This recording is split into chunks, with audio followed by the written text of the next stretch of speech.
नमस्कार दोस्तों, कैसे हैं आप लोग। आशा करता हूं कि अच्छे होंगे और आज की कहानी आप लोगों को विशेष रूप से पसंद आएगी। एक टोकरी भर मिट्टी। किसी श्रीमान जमींदार के महल के पास एक गरीब अनाथ विधवा की झोपड़ी थी। जमींदार साहब को अपने महल का अहाता उस झोपड़ी तक बढ़ाने की इच्छा हुई।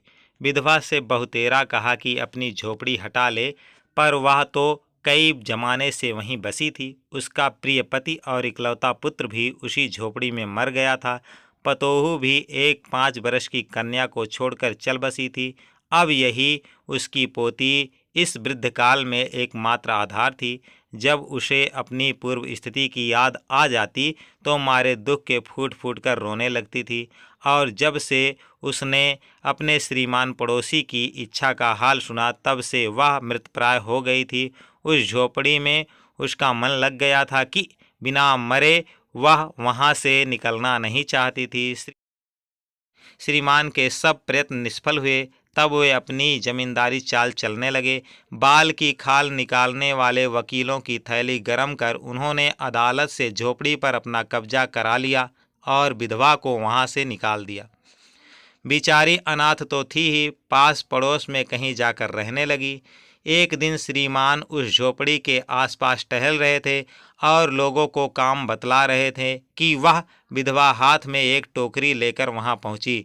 श्रीमान ने उसको देखते ही अपने नौकरों से कहा कि इसे यहाँ से हटा दो, पर वह गिड़गिड़ा कर बोली, महाराज, अब तो यह झोपड़ी तुम्हारी ही हो गई है, मैं उसे लेने नहीं आई हूँ। महाराज क्षमा करे तो एक विनती है। जमींदार साहब के सिर हिलाने पर उसने कहा, जब से यह झोपड़ी छूटी है तब से मेरी पोती ने खाना पीना छोड़ दिया है।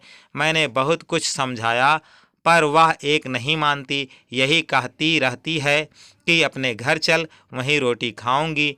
मैंने यह सोचा कि इस झोपड़ी में से एक टोकरी भर मिट्टी लेकर उसी का चूल्हा बनाकर रोटी पकाऊंगी।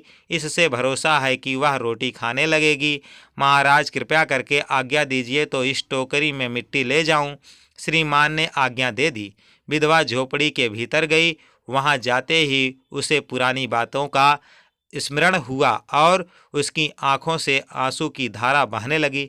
अपने आंतरिक दुख को किसी तरह से संभालकर उसने अपनी टोकरी में मिट्टी भर ली और हाथ से उठाकर बाहर ले आई। फिर हाथ जोड़कर श्रीमान से प्रार्थना करने लगी, महाराज कृपा करके इस टोकरी को जरा हाथ लगा दीजिए, जिससे कि मैं उसे अपने सिर पर धर लूं। जमींदार साहब पहले तो बहुत नाराज हुए, पर जब वह बार बार हाथ जोड़ने लगी और पैरों पर गिरने लगी तो उनके मन में कुछ दया आ गई। किसी नौकर से ना कहकर आप ही स्वयं टोकरी उठाने आगे बढ़े। ज्यों ही टोकरी को हाथ लगाया ऊपर उठाने लगे, त्यों ही देखा कि यह काम उनकी शक्ति से बाहर का है।